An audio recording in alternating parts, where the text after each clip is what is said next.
নমস্কার, আবারও একটি নতুন রেসিপি নিয়ে চলে এসেছি।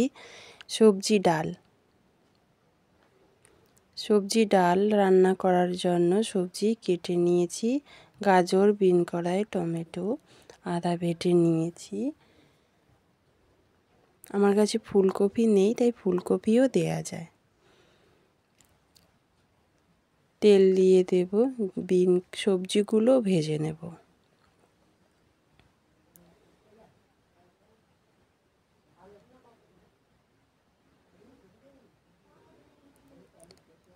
সবজি ভাজা হয়ে গেছে, তুলে নেব। নিয়ে ওই তেলে শুকনো লঙ্কা, তেজপাতা দিয়ে দেবো, কুচি করা টমেটো দিয়ে দেবো, দিয়ে ভালো করে নেড়ে নেব। 5 ফোড়ন দিয়ে দেবো, দিয়ে আবারও একবার ভালো করে নেড়ে নেব। আদা দিয়ে দেবো, ধুয়ে রাখা ডাল দিয়ে ভালো করে ভেজে নেব।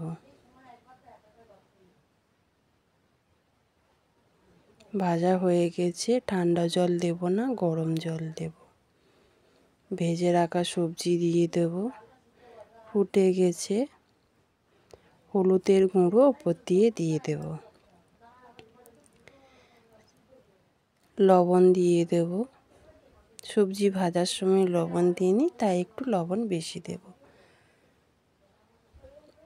স্বাদ মতো চিনি দিয়ে দেব।